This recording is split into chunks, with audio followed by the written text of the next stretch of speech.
Wish you very happy Diwali to everyone. आप सभी को दिवाली की बहुत बहुत शुभकामनाएं। दिवाली वो त्योहार है जिस दिन हम बुराई पर अच्छाई की जीत का जश्न मनाते हैं। सभी को पता है कि इस दिन भगवान श्री राम, माता सीता और लक्ष्मण जी के साथ 14 वर्ष का वनवास काटकर अयोध्या वापस आए थे और अयोध्या वासियों ने उनका भव्य स्वागत किया था। तभी से दिवाली का त्यौहार मनाया जाता है। वैसे तो रामायण की कथा बहुत लंबी है, लेकिन हमने कोशिश करी है कि इस पूरी कथा को हम इस वीडियो में एक्सप्लेन करें।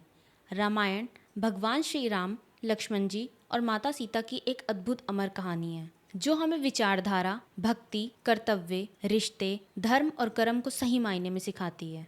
भगवान राम के पूरे जीवन का वर्णन रामायण में किया गया है जो महर्षि वाल्मीकि जी ने लिखी थी। रामायण में कुल मिलाकर 7 कांड है जो कि है बाल कांड, अयोध्या कांड, अरण्य कांड, किष्किंधा कांड, सुंदर कांड, लंका कांड और उत्तर कांड। तो आज की इस वीडियो में मैं कोई क्राइम केस एक्सप्लेन नहीं करने वाली। दिवाली का त्योहार है, खुशियों का त्योहार है, इसलिए आज इस वीडियो में जानते हैं भगवान श्री राम के जीवन की कहानी। Hey everyone, welcome back to another video. I am Bhavana and you are watching Bhavana clips. सबसे पहले बालकांड की बात करें तो प्राचीन काल की बात है। सरयू नदी के किनारे कौशला नाम का एक राज्य था जिसकी राजधानी अयोध्या थी। कौशला के राजा का नाम दशरथ था। राजा दशरथ की 3 पत्नियां थीं जिनके नाम कौशल्या, केकई और सुमित्रा थे। राजा दशरथ की एक बेटी थी जिनका नाम था शांता। शांता की शादी होने के बाद राजा दशरथ की कोई संतान नहीं थी, जिसके कारण उन्हें उत्तराधिकारी की कमी हमेशा सताती थी। इसके बारे में उन्होंने ऋषि वशिष्ठ से बात की और पुत्र कामेष्टि यज्ञ करवाया। यज्ञ के कारण उनकी पत्नियों को 4 पुत्र हुए। उनकी पहली पत्नी कौशल्या से श्री राम, केकई से भरत और सुमित्रा से लक्ष्मण और शत्रुघ्न का जन्म हुआ। सभी राजकुमार शास्त्रों और युद्ध कला में निपुण थे।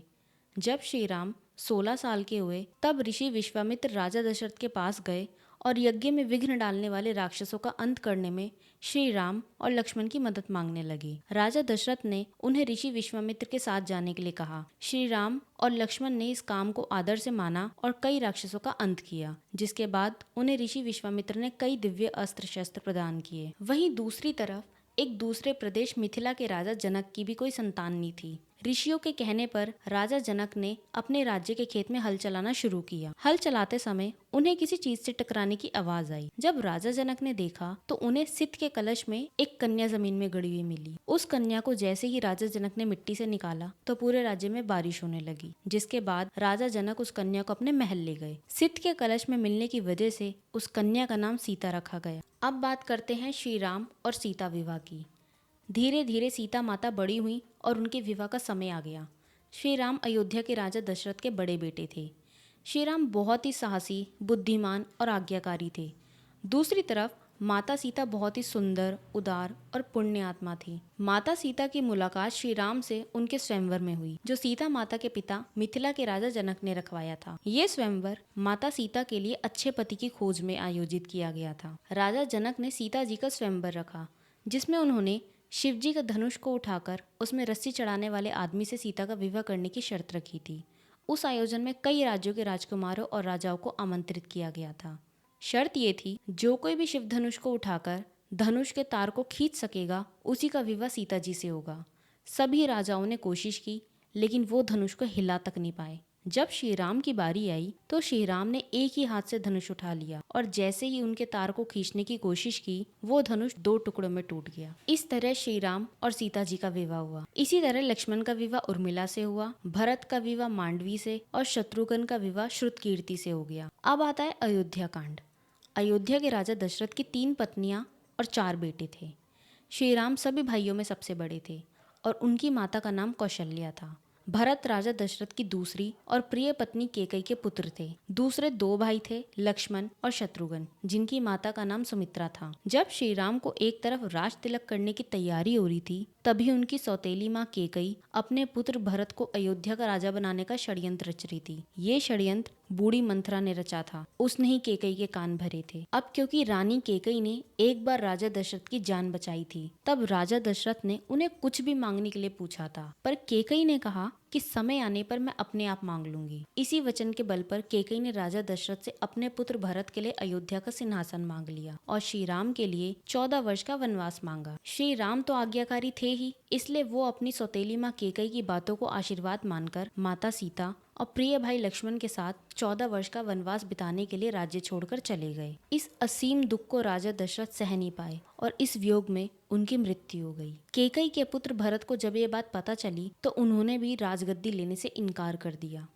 अब आता है अरण्य कांड। श्री राम, माता सीता और लक्ष्मण वनवास के लिए निकल पड़े। रास्ते में उन्होंने कई राक्षसों का वध किया और कई पवित्र और अच्छे लोगों से भी मिले। ये तीनों चित्रकूट वन में एक कुटिया बनाकर रहने लगे। एक बार की बात है, लंका के असुर राजा रावण की छोटी बहन शूर्पणखा ने श्री राम को देखा और वो उन पर मोहित हो गई। उसने श्री राम को पाने की कोशिश की, पर इस पर श्री राम ने जवाब दिया कि मैं तो विवाहित हूँ, मेरे भाई लक्ष्मण से पूछ कर देखो। तब शूर्पणखा लक्ष्मण के पास जाकर विवाह का प्रस्ताव रखने लगी, पर लक्ष्मण जी ने साफ इनकार कर दिया। जिसके बाद शूर्पणखा ने गुस्सा होकर माता सीता पर आक्रमण कर दिया। ये देखकर लक्ष्मण जी ने चाकू से शूर्पणखा की नाक काट दी। कटी हुई नाक के साथ रोते हुए शूर्पणखा लंका पहुंची और सारी बातें रावण को बताई। शूर्पणखा ने माता सीता के सौंदर्य का भी वर्णन किया तो सारी बातें जानकर रावण को बहुत गुस्सा आया। जिसके बाद रावण ने सीता जी के हरण की योजना बनाई। सीता हरण की योजना के तहत रावण ने मारीच राक्षस को चित्रकूट की कुटिया के पास एक सुंदर हिरण के रूप में भेजा। जब मारीच को माता सीता ने देखा तो उन्होंने श्री राम से उस हिरण को पकड़ के लाने के लिए कहा। सीता की बात को मानकर श्री राम उस हिरण को पकड़ने के लिए उसके पीछे पीछे गए और लक्ष्मण जी को आदेश दिया कि ये सीता जी को छोड़कर कहीं ना जाए। बहुत पीछा करने के बाद राम जी ने उस हिरण को बाण से मारा। जैसे ही वो बाण हिरण बने मारीच को लगा तो वो अपने असली राक्षस रूप में आ गया और राम जी की आवाज में सीता और लक्ष्मण को मदद के लिए पुकारने लगा। माता सीता ने जब राम जी की आवाज में उस राक्षस के विलाप को देखा तो वो घबरा गईं और उन्होंने लक्ष्मण जी को राम जी की मदद के लिए वन जाने को कहा। लक्ष्मण जी ने सीता माता की कुटिया को चारों तरफ से लक्ष्मण रेखा से सुरक्षित किया और वो श्री राम की खोज करने वन में चले गए। रावण की योजना के अनुसार रावण एक साधु के रूप में उस कुटिया पहुंचा और भिक्षाम देही का स्वर लगाने लगा। जैसे ही रावण ने कुटिया के पास लक्ष्मण रेखा पर अपना पैर रखा, उसका पैर जलने लगा। ये देखकर रावण ने माता सीता को बाहर आकर भोजन देने के लिए कहा। जैसे ही माता सीता लक्ष्मण रेखा से बाहर निकली, रावण ने पुष्पक विमान में सीता माता का हरण कर लिया और उन्हें अपने साथ ले गए। जब राम जी और लक्ष्मण जी को ये बात पता चली कि उनके साथ छल हुआ है तो वो कुटिया की ओर भागे, पर वहां उन्हें कोई नहीं मिला। जब रावण सीता माता को पुष्पक विमान में लेकर जा रहा था तब बूढ़े जटायु पक्षी ने रावण से सीता माता को छुड़ाने के लिए युद्ध किया, लेकिन रावण ने जटायु के पंख काट डाले। जब राम जी और लक्ष्मण जी माता सीता को ढूंढते हुए जा रहे थे तो रास्ते में जटायु का शरीर पड़ा था और वो राम राम का विलाप कर रहा था। जब राम जी और लक्ष्मण जी ने उनसे सीता के विषय में पूछा तो जटायु ने उन्हें बताया कि रावण माता सीता को उठा ले गया है और ये बताते बताते उसकी मृत्यु हो गई। अब आता है किष्किंधा कांड। हनुमान जी किष्किंधा के राजा सुग्रीव की वानर सेना के मंत्री थे। राम जी और हनुमान जी पहली बार ऋषिमुख पर्वत पर मिले थे, जहाँ सुग्रीव और उनके साथी रहते थे। सुग्रीव के भाई बाली ने सुग्रीव से उनका राज्य छीन लिया था और उनकी पत्नी को बंदी बनाकर रखा था। जब सुग्रीव राम जी से मिले तो दोनों मित्र बन गए। जब रावण पुष्पक विमान में सीता माता को ले जा रहा था तब माता सीता ने निशानी के लिए अपने कुछ अलंकार फेंक दिए थे। वही अलंकार सुग्रीव की सेना के कुछ वानरों को मिले। जब उन्होंने श्री राम को यह अलंकार दिखाए तो राम जी और लक्ष्मण जी की आंखों में आंसू आ गए। जिसके बाद श्री राम ने बाली का वध करके सुग्रीव को किष्किंधा का राजा दोबारा बना दिया। सुग्रीव ने भी मित्रता निभाते हुए राम जी को वचन दिया कि वो और उनकी वानर सेना भी सीता माता को रावण के चंगुल से छुड़ाने के लिए पूरे जी जान लगा देंगे। उसके बाद हनुमान जी, सुग्रीव, जामवंत ने मिलकर सुग्रीव की वानर सेना का नेतृत्व किया और चारों दिशाओं में अपनी सेना को भेज दिया। सभी दिशाओं में ढूंढने के बाद भी किसी को कुछ नहीं मिला और ये वापस लौट आए। इधर दक्षिण की तरफ हनुमान जी एक सेना लेकर गए। जब वो दक्षिण के समुद्र तट पर पहुंचे तो वो भी उदास होकर विंध्य पर्वत पर बैठ गए और इसके बारे में बात करने लगे। वहीं कोने में एक बड़ा पक्षी बैठा था जिसका नाम था संपाति। संपाति वानरों को देखकर बहुत खुश हो गया और भगवान का शुक्रिया करने लगा इतना सारा भोजन देने के लिए। जब सभी वानरों को पता चला कि वो उन्हें खाने की कोशिश करने वाला है तो सभी इसकी घोर आलोचना करने लगे और महान पक्षी जटायु का नाम लेकर उसकी वीरता की कहानी सुनाने लगे। जैसे ही जटायु की मृत्यु की बात उसे पता चली तो वो जोर जोर से विलाप करने लगा। उसने वानर सेना को बताया कि वो जटायु का भाई है और ये भी बताया कि उसने और जटायु ने मिलकर स्वर्ग में जाकर इंद्र को भी युद्ध में हराया था। उसने ये भी बताया कि सूर्य की तेज किरणों से जटायु की रक्षा करते समय उसके सभी पंख भी जल गए थे और वो इस पर्वत पर आकर गिर गया। संपाति ने वानरों को बताया कि वो बहुत ज्यादा जगह पर जा चुका है। साथ ही साथ उसने ये भी बताया कि लंका का असुर राजा रावण ने सीता माता का अपहरण किया है और इसी दक्षिणी समुद्र के दूसरी ओर उसका राज्य है लंका। अब दुविधा ये थी कि समुद्र के उस पार जाया कैसे जाए। तभी जामवंत ने हनुमान जी की सभी शक्तियों को ध्यान दिलाते हुए कहा कि हे हनुमान,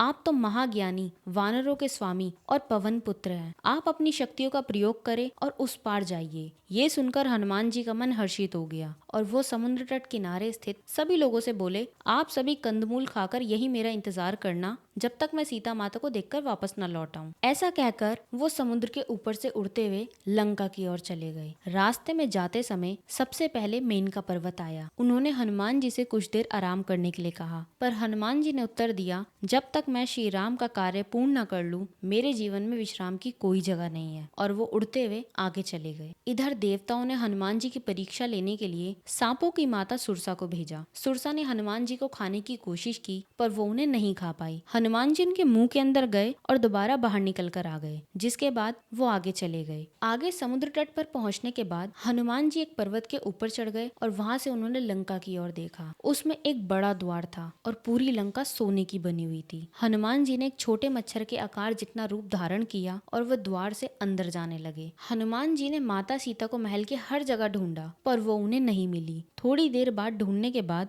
उन्हें एक ऐसा महल दिखाई दिया जिसमें एक छोटा सा मंदिर था, जिसमें एक तुलसी का पौधा भी था। हनुमान जी ये देखकर अचंभे में पड़ गए और उन्हें ये जानने की इच्छा हुई कि आखिर ऐसा कौन है जो इन असुरों के बीच श्री राम का भक्त है। ये जानने के लिए हनुमान जी ने एक ब्राह्मण का रूप धारण किया और उन्हें पुकारा। विभीषण अपने महल से बाहर निकले और जब उन्होंने हनुमान जी को देखा तो वो बोले कि हे महापुरुष, आपको देखकर मेरे मन को अत्यंत सुख मिल रहा है। क्या आप स्वयं श्री राम हैं? हनुमान जी ने पूछा, आप कौन हैं? तो विभीषण ने उत्तर दिया, मैं रावण का भाई विभीषण हूँ। ये सुनकर हनुमान जी अपने असली रूप में आ गए और श्री रामचंद्र जी के विषय में उन्हें सारी बातें बताने लगे। विभीषण ने निवेदन किया कि हे पवन पुत्र, मुझे एक बार श्री राम से मिलवा दो। हनुमान जी ने उत्तर दिया कि मैं आपको श्री राम से जरूर मिलवा दूंगा, लेकिन पहले मुझे ये बताएं कि मैं जानकी माता से कैसे मिल सकता हूँ। तो अब आता है सुंदरकांड। विभीषण ने हनुमान जी को बताया कि रावण ने सीता माता को अशोक वाटिका में कैद करके रखा है। ये जानने के बाद हनुमान जी ने एक छोटा सा रूप धारण किया और वो अशोक वाटिका पहुँचे। वहाँ पहुँचने के बाद उन्होंने देखा कि रावण अपनी दासियों के साथ उसी समय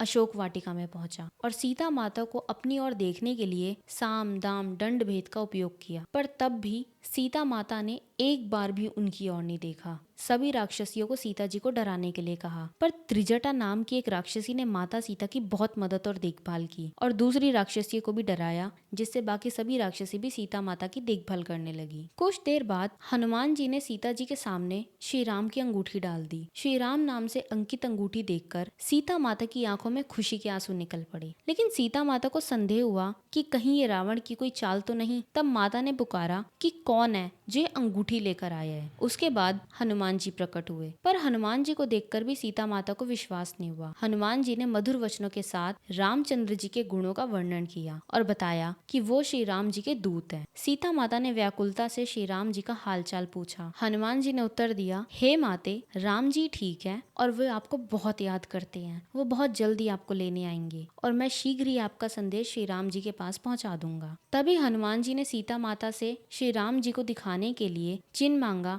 तो माता सीता ने हनुमान जी को अपने कंगन उतार के दे दिए। हनुमान जी को बहुत भूख लग रही थी, तो वो अशोक वाटिका में लगे पेड़ों के फलों को खाने लगे। फलों को खाने के साथ साथ हनुमान जी उन पेड़ों को तोड़ने लगे। तभी रावण के सैनिकों ने उन पर प्रहार किया, पर हनुमान जी ने सबको मार डाला। जब रावण को इस बात का पता चला कि कोई वानर अशोक वाटिका में उत्पात मचा रहा है, तो उसने अपने पुत्र अक्षय कुमार को भेजा हनुमान जी का वध करने के लिए, पर हनुमान जी ने उसे क्षण भर में मार दिया। कुछ देर बाद जब रावण को अपने पुत्र की मृत्यु का पता चला तो वो बहुत ज्यादा क्रोधित हुआ। उसके बाद रावण ने अपने बड़े बेटे मेघनाथ को भेजा। हनुमान जी के साथ मेघनाथ का बहुत ज्यादा युद्ध हुआ, पर कुछ न कर पाने के बाद मेघनाथ ने ब्रह्मास्त्र चला दिया। ब्रह्मास्त्र का सम्मान करते हुए वो स्वयं बंधक बन गए, जिसके बाद उन्हें रावण की सभा में लाया गया। रावण हनुमान जी को देखकर हंसे और फिर क्रोधित होकर उनसे पूछा कि रे वानर, तूने किस कारण अशोक वाटिका को तहस नहस कर दिया? तूने किस कारण से मेरे सैनिकों और पुत्र का वध कर दिया? क्या तुझे अपने प्राण जाने का डर नहीं है? ये सुनकर हनुमान जी ने कहा, हे रावण, जिसने महान शिव धनुष को पल भर में तोड़ डाला, जिसने खर, दूषण, त्रिशिरा और बाली को मार गिराया, जिसकी प्रिय पत्नी का तुमने अपहरण किया, मैं उन्हीं का दूत हूँ। मुझे भूख लग रही थी इसलिए मैंने फल खाए और तुम्हारे राक्षसों ने मुझे खाने नहीं दिया, इसलिए मैंने उन्हें मार डाला। अभी भी समय है, सीता माता को श्री राम को सौंप दो और क्षमा मांग लो। रावण हनुमान जी की बात सुनकर हंसने लगे और बोले, रे दुष्ट, तेरी मृत्यु तेरे सिर पर है। अपने प्राणों की रक्षा करने के बजाय तू मुझसे अभी भी ये सब कह रहा है। ऐसा कहकर रावण ने अपने मंत्रियों को हनुमान जी को मार डालने का आदेश दिया। ये सुनकर सभी मंत्री हनुमान जी को मारने दौड़े। तभी विभीषण वहां पहुंचे और बोले, रुको, दूत को मारना सही नहीं होगा, ये नीति के विरुद्ध है, कोई और भयानक दंड देना चाहिए। सभी ने कहा कि वानर को उसकी पूंछ सबसे ज्यादा प्यारी होती है, क्यों न तेल में कपड़ा डुबोकर इसकी पूंछ में बांधकर आग लगा दी जाए। जिसके बाद हनुमान जी की पूंछ पर तेल वाला कपड़ा बांधकर आग लगा दी गई। जैसे ही पूंछ में आग लगी, हनुमान जी बंधन मुक्त होकर एक छत से दूसरी छत पे कूदते गए और पूरी सोने की लंका में आग लगाकर समुद्र की ओर चले गए और वहां अपनी पूंछ पर लगी आग को बुझा दिया। वहां से सीधे हनुमान जी श्री राम के पास लौटे और वहां उन्होंने श्री राम को सीता माता के विषय में बताया और उनके कंगन भी दिखाए। सीता माता की निशानी को देखकर श्री राम भावुक हो गए। अब श्री राम और वानर सेना की चिंता का विषय था कि कैसे पूरी सेना समुद्र के दूसरी ओर जा सकेगी। श्री राम जी ने समुद्र से निवेदन किया कि वो रास्ता दे ताकि उनकी सेना समुद्र पार कर सके, परंतु कई बार कहने पर भी समुद्र ने उनकी बात नहीं मानी। तब राम जी ने लक्ष्मण से धनुष मांगा और अग्नि बाण को समुद्र पर साधा, जिससे कि पानी सूख जाए और वो आगे बढ़ सके। जैसे ही श्री राम ने ऐसा किया, समुद्र देव डरते हुए प्रकट हुए और उनसे माफी मांगी और कहा, हे नाथ, ऐसा ना करे, आपके इस बाण से मेरे में रहने वाले सभी मछलियां और जीवित प्राणी का अंत हो जाएगा। श्री राम ने कहा, समुद्र देव, हमें ये बताएं कि मेरी ये विशाल सेना इस समुद्र को कैसे पार कर सकती है। समुद्र देव ने उत्तर दिया, हे रघुनंदन राम, आपकी सेना में 2 वानर है, नल और नील। उनके स्पर्श करने से आप किसी भी बड़े से बड़े चीज को पानी में तैरा सकते हैं। ये कहकर समुद्रदेव चले गए। उनकी सलाह के अनुसार नल और नील ने पत्थर पर श्री रामचंद्र जी का नाम लिखकर समुद्र में फेंक के देखा तो पत्थर तैरने लगा। उसके बाद एक के बाद एक करके नल नील समुद्र में पत्थर को फेंकते रहे और समुद्र के अगले छोर तक पहुंच गए। अब आता है लंका कांड। श्री राम ने अपनी सेना के साथ समुद्र किनारे डेरा डाला। जब इस बात का पता रावण की पत्नी मंदोदरी को पता चला तो वो घबरा गई और उसने रावण को बहुत समझाया, पर वो नहीं समझा और सभा में चला गया। रावण के भाई विभीषण ने भी रावण को सभा में समझाया और सीता माता को सम्मान पूर्वक श्री राम को सौंप देने के लिए कहा, परंतु ये सुनकर रावण क्रोधित हो गया और अपने ही भाई को लात मार दी, जिसके कारण विभीषण सीढ़ियों से नीचे आ गिरे। विभीषण ने अपना राज्य छोड़ दिया और वो भी श्री राम के पास आ गए। राम जी ने भी खुशी के साथ उन्हें स्वीकार किया और अपने डेरे में रहने की जगह दी। आखिरी बार श्री राम ने बाली पुत्र अंगद कुमार को रावण के पास भेजा, पर रावण तब भी नहीं माना। श्री राम और रावण की सेना के बीच भीषण युद्ध हुआ। इस युद्ध में मेघनाथ ने लक्ष्मण जी पर शक्ति बाण से प्रहार किया था, जिसके कारण हनुमान जी संजीवनी बूटी लेने के लिए हिमालय पर्वत पर गए, परंतु वो उस पौधे को पहचान नहीं पाए, इसलिए वो पूरा हिमालय पर्वत ही उठा लाए थे। यहाँ तक कि रावण के भाई कुंभकर्ण जैसे महारथी असुर को भी भगवान राम ने अपने बाण से मार डाला। इस युद्ध में रावण की सेना को श्री राम की सेना परास्त कर देती है और अंत में श्री राम रावण के नाभि में बाण मारकर उसे भी मार देते हैं और सीता माता को छुड़ा लाते हैं और श्री राम जी विभीषण को लंका का राजा बना देते हैं। प्रभु राम माता सीता से मिलने से पहले उनकी अग्नि परीक्षा लेते हैं। उसके बाद श्री राम माता सीता